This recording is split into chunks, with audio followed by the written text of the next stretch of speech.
Hello guys, हरी शरणम। कैसे हो आप सब? आशा करती हूँ आप सब अच्छे होंगे। डे 1 to 9 के बारे में हम पढ़ते हैं। डे 1 हमें कहता है थॉट्स, हमें अपने पाप के कारण आते हैं, हमने परमात्मा का आश्रय ले लिया। डे 2 मन का स्वभाव ही ऐसा है कि इसमें दोनों तरह के थॉट्स आते हैं, अच्छे और बुरे।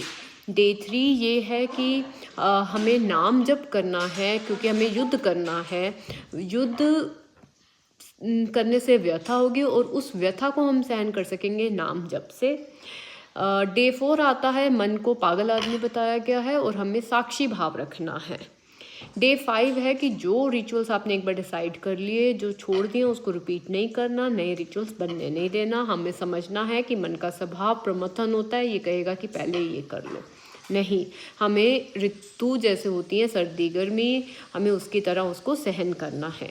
डे 6 आता है, भगवान संतों के प्रति गंदे विचार। तो दुकानदार अच्छी और बुरी चीज़ें दोनों पेश करता है, आप उसकी गंदी बातों को स्वीकार मत करिए। डे 7 हमेशा हमें डर लगा रहता है, भगवान हमारे प्यारे मंगल भवन है, जो होगा वो मंगलकारी होगा, अपने जीवन को समर्पित कर दो। डे 8 में हमें घबराहट होती है, हर कष्ट व्यथा गुरुजी ने कहा कि आप सहन कर सकते हैं अगर हम अब दृढ़ निश्चय ले लें कि हम रिचुअल्स नहीं करेंगे, जो भी हो जाए, जो मन को डराना है, जो मन को पाप देना है, ठीक है, क्योंकि देखने वाला करने वाला तो हमारे परमात्मा है, ये मन के जस्ट फियर है। ओके, डे 9 आता है पाप। हमें लगता है कि हमने किसी की प्रेयर नहीं करी या गंदा सोच लिया किसी के लिए, कुछ भी नेगेटिव थॉट आ गया भगवान को लेके या जो भी, तो गुरुजी ने ठेका ले लिया। ठीक है, हमें कुछ नहीं डरना, किसी भी थॉट से नहीं डरना, साक्षी भाव में रहना है।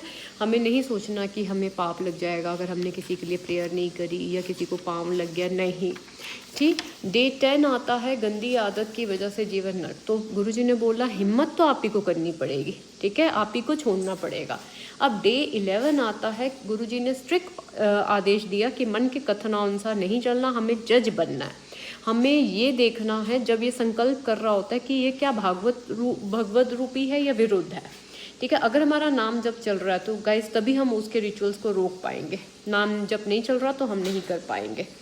ठीक है, हमारी व्यथा बढ़ती चली जाएगी। ठीक है, लेकिन आपको ये समझना है कि जैसे रिचुअल्स हम करते हैं तो हम थोड़ी देर के लिए सुखी होते हैं ना, तो हमें लेकिन सिद्धांत समझना है कि अगर आग को घी मिलेगी तो आग बढ़ती चली जाएगी। अगर ऐसे ही हम रिचुअल्स पे रिचुअल्स करते रहेंगे तो ये ओसीडी का एंड कभी नहीं होगा। इसलिए आपको नाम जप करना है, परमात्मा के चरणों का आश्रय लेना है और मन को रोकना है। ठीक है, मन इतना बलवान नहीं कि भागवत आश्रित को रिचुअल्स कराए। ओके गाइज, तो आपको भगवान के चरणावृंद का आश्रय लेना है और अपनी ड्यूटीज़ करनी है।